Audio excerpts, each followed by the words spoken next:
Welcome to the Dragon Table. Today I'm going to teach you how to play Clank. This is a deck building push your luck dungeon crawl, and this is going to be more like one of my old tutorials where I just kind of talk you through it. It's not going to be super fancy. Here we go. The Clank board has two sides. There's this side with the blue sky, and then the other side has a red sky. Does not matter which side you play. It's not like an easy or a hard side. It just gives you some replayability right out of the box. Each player is going to get a meeple in their color and 30 cubes in their color. And the meeples are all going to start by the flag at the top of the board. Create a bank that has all the coins. Coins come in denominations of 1 and 5. These are the mastery tokens, and they go by the place on the board where you both enter and exit. On both sides of the board, there's a place for monkey idols. These have a little picture of a monkey on them and a 5-point marker in green. And then you can place the market items either next to the board or somewhere on the board. I like to put them near, on this side of the board, put them near the market. There'll be 2 backpacks, 2 keys, and 3 crowns. And you're going to stack the crowns in descending order with 8 on the bottom, then 9, and then 10 on top. We are going to be putting out some major and minor secrets on the board. These are all good things that you can pick up as you're going around that will give you bonuses when you land on the spot that they're in and pick them up. So we're going to be putting these out at random on the board. So mix up all your minor secrets, mix up all your major secrets. Major secrets go on these large blue circles with a question mark in them. Minor secrets go out, you put 2 minor secrets on each space that has a smaller circle with a little question mark in it. In the base game, you're going to have 2 leftover major secrets. Put those back in the box and don't look at what they are. Now we're going to set out the artifacts. These are the main goals of the game. We're going to place all of these out in a 3- and 4-player game. In a 2-player game, you're going to choose 2 at random to leave out. And these will go on the board in the space marked with the corresponding number. So the 7 matches the 7, so that artifact goes there. The dragon has 24 cubes. They are black, and they will go in the dragon bag. Every player is going to get a starting deck of 10 cards. You will have 6 burgles, a scramble, a sidestep, and 2 stumbles. This on the board is the rage tracker. The starting space for your dragon is going to be determined by how many players you have. 4, the dragon would start here. 3 players, the dragon would start here. And 2 players, the dragon would start here. In this game, we have 3 players, so I'm going to place the dragon on the 3-player spot. Where the dragon is on the rage tracker determines how many cubes you're going to pull from the bag during a dragon attack, which of course I'll talk about later. Next, we're going to set up the dungeon row and the reserve. I'm sorry my cards are shiny, they're sleeved. So I'm going to place the reserve over here on the right side. The reserve includes a goblin, a stack of mercenaries, a stack of explore cards, and a stack of secret tomes, which can all be purchased just like you would purchase cards from the dungeon row, which I'll explain in a moment. When you set up the dungeon row for the first time, you're going to lay out 6 cards, and anytime you have a card that has a dragon symbol on it here in this part of the card, you're going to put that aside and not use it for the first 6 cards. So you keep doing that until you get 6 cards out. And then you shuffle that, whatever dragon cards you pulled, shuffle those back into the deck. Then each player shuffles their own deck and deals themselves a starting hand of 5 cards. And then you're ready to start playing the game. According to the rule book, the sneakiest player is supposed to go first, but we just use our orange foam die to roll. So now let me talk to you about what your starting cards do. Burgles each have this 1 in a blue diamond in the corner. That corresponds to how much skill you have that turn. Skill allows you to purchase cards from the dungeon row. For instance, this card that's in the dungeon row costs 4 skill to buy. So each burgle will give you 1 skill. A sidestep will give you a boot. A boot allows you to move 1 space. There are also some places on the board that require 2 boots. For instance, this space here requires 2 boots to move either from here to here or from here to here. Also, you'll see there's some monster faces. Monsters require you to either have swords to move through that tunnel or you take damage. I'll talk about that in detail a little bit more later. So sidestep lets you move. Scramble gives you a skill and a boot, so you can both move and get a skill from it. Stumble doesn't do anything good for you, it just gives you clank. It means you have to put a cube of your color into the clank space on the board. Clank is bad. So let's talk about Clank. It is the name of the game. As you play the game, you're going to be putting Clank into this area. At the beginning of the game, whoever's the first player has to put in 3 Clank, then the next player would put in 2, the third player would put in 1, and the fourth player, if there is one, would not put in any Clank, and that's how you'd start the game. Anytime you play a Stumble or some of the other cards that come up in the dungeon row, you may have to put Clank into this space. It's fine when it's just sitting here. It's really bad when it has to go into the bag. So if someone buys a card from the dungeon row, then at the end of their turn, the card is replaced, or any cards are replaced. And if the card comes up that has a dragon symbol on it, right here in this corner, no matter how many dragon symbols come up, you have 1 dragon attack. You take any existing Clank from this area, you put it into the dragon bag, and you pull out as many cubes as it says on the rage track. To start with, for a 3-player game, you're pulling 2 cubes, but it can go all the way up to 5. There are also some cards in the dungeon row that may require you to pull additional cubes. So you pull cubes out of the bag. At the beginning of the game, they're mostly going to be dragon cubes, so you're likely to pull black ones. But if you pull cubes of a player color, then they're going to go on the damage meter.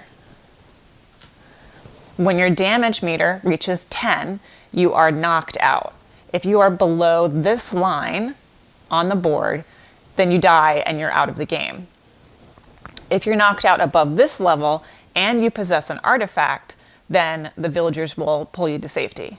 And you'll still be able to count your points. But ideally, you're going to go down, pick up an artifact, pick up a bunch of other stuff, and then make it back out and be able to score your points. When you come back out, you get a mastery token that's worth 20 points. You only get that if you get out alive and not knocked out. On your turn, you can play your cards in any order. So on your turn, you can play cards, you can move, and you can buy cards from the dungeon row or defeat monsters in the dungeon row, or buy cards from the reserve or defeat the golem to get 1 gold.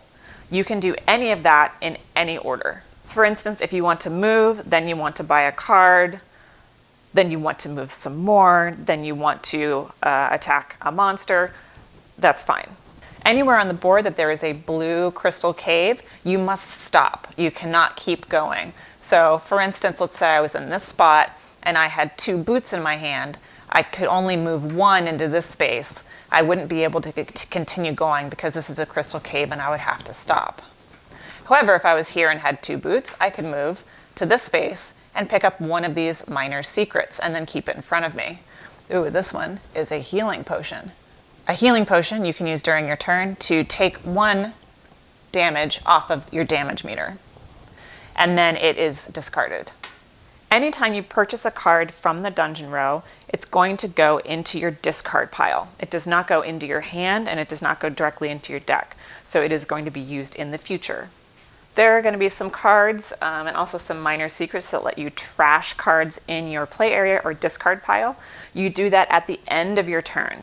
So you have to take the effect of whatever the card is. Usually you're trying to trash stumbles, but also you could trash burgles because they're not a super powerful card. But you have to either take the clank from the stumble card, or you can use the skill from the burgle card before you trash it, because that happens at the end of your turn. And then those cards are out of the game. So let's look at some cards that you might find in the dungeon row. This is an elven dagger. It gives you 1 skill and 1 sword, and it lets you draw a card when you play it from your hand. It's also worth 2 points at the end of the game. This is the Dead Run card. It gives you 2 boots, which is nice. However, it also makes you have to put in 2 Clank every time you play it, and you have to play all the cards that are in your hand. But you don't have to stop in Crystal Caves. This is Mr. Whiskers. He's so cute. You either have the dragon attack, or you have -2 Clank. So if you're down deep in the dungeon and you want to get rid of some Clank, that comes out of the Clank spot on the board. It does not come out of the bag. But if you're almost out and the other players are still stuck in there, you might want to have the dragon attack instead. This is a lucky coin. It gives you a skill and a point at the end of the game. It also makes you have to put in 1 Clank, but you get to draw a card. These boots of swiftness, very nice. 3 boots. And when you acquire it, in other words, when you buy it from the dungeon row, you get a boot that turn. This card still goes to your discard pile, but you can use the boot that turn. It's also worth 3 points at the end of the game. This is an example of a monster that could come up in the dungeon row. It would require 3 swords in your hand to defeat him. If you defeat him, you get these rewards. You'd get 3 gold, and all other players would get +1 Clank. This also has an arrive text. That means when it arrives in the dungeon row, or when you're refilling the dungeon row, if this one comes up, then all players get +1 Clank. When you defeat a monster, it does not go to your discard pile. It goes to the dungeon row discard pile and is out of the game. There are also cards that can come up in the dungeon row that are devices. They have a purple banner and say device right here. They are one-time use. So if you use skill to purchase them, you get the immediate benefit, and then they go to the discard pile of the dungeon row. They do not go to the discard pile. They do not go to your discard pile. They are out of the game. Anytime your character is on a market space and has 7 gold to spend, you can buy an item from the market. The crowns are merely worth points at the end of the game, although there are 1 or 2 cards that will give you an additional benefit if you have a crown. The backpack lets you carry 1 additional artifact. Normally, you can only carry 1 artifact at a time. The backpack lets you carry 2. There's also a key that you can buy that will let you move through certain spaces. For instance, this space requires a key. So in order to move from this space to this space, you would have to have a key to move through this tunnel. There are only 2 backpacks and 2 keys. So in a 3 or 4 player game, not everyone can get every item. Also, sometimes it's hard to get coins. You might go through the game and not ever get 7 coins to be able to buy an item, or you might only get 7 coins when you're almost out. So as you're traversing the game, you're going to get points from your artifact. There's a 30-point artifact, 25, 5 is the smallest value artifact. But of course, the 25, the 30, the 20 are harder to get to. They're deeper in, you have to encounter more monsters or perhaps have a key in order to get to them. And when you're moving through tunnels that have a monster icon on them, you can either choose to take a damage that will go on your damage meter, or you can play a card from your hand that has a sword on it, like the mercenary. And that will mitigate any damage that you would take from the monsters in those tunnels. There are also some tunnels that only go one direction. So this tunnel, which has an arrow on this end, you can only go that way. Here you can only go this way. Here you can only go that way. So you have to look out for that too when you're moving through the dungeon, is watch out for tunnels that go only one way. If you're going to teleport from one space to another because of a card that you have, you can ignore the arrow movement. You could say, be in this space and teleport back to this space. Once you have finished your turn, which means you have played all 5 cards in your hand, then all of those cards go to your discard pile and you deal yourself 5 new cards. Once your deck is empty, you shuffle your discard pile and deal from that. Or you can also get points from some of the major and minor secrets. For instance, this major secret is a chalice. It's worth 7 points at the end of the game. And this minor secret is a dragon's egg. It's worth 3 points at the end of the game, and when you find it, you have to move the dragon up 1 on the rage track. Anytime you pick up an artifact, you move the dragon up on the rage track. And that's how you can end up with the dragon all the way up here. It's from people collecting artifacts and also getting dragon eggs. Monkey idols are worth 5 points each. The market items are worth 5 points each for backpack and key, and there are also points on the crowns, 10 for the one that the first player gets, then 9, and then 8. You'll also get points for the coins that you have left over at the end of the game, and you'll get points from any cards that have the green circle with points in it. So how does the game end? Well, everyone is going to be down here in the dungeon. They're going to be moving around, collecting artifacts, getting cards, building their deck, and eventually someone is going to get out, either by being knocked out or by voluntarily coming out and moving out of this space. Whenever the first person is either knocked out or moves out, they go onto this space here. When it is their turn next, they move one space over and a dragon attack occurs and you pull an additional cube.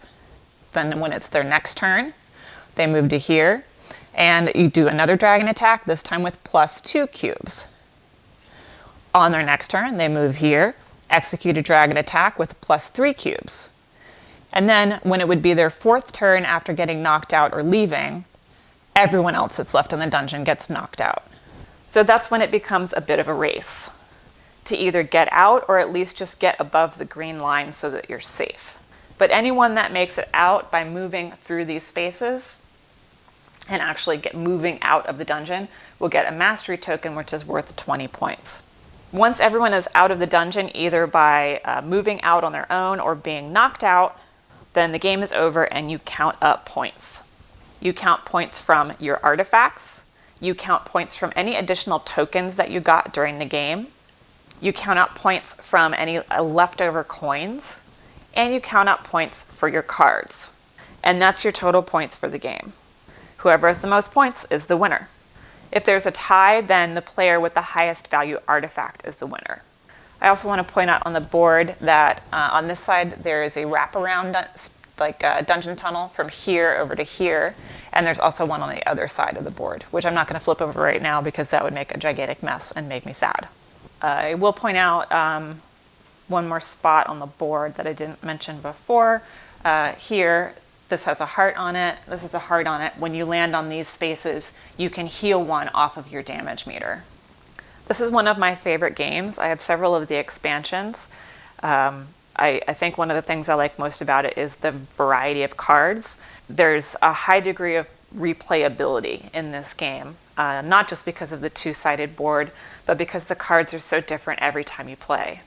I like some of the twists and the additional cards that the expansions add. My husband and I also recently finished playing Clank Legacy, and it was amazing. 10 out of 10 would recommend.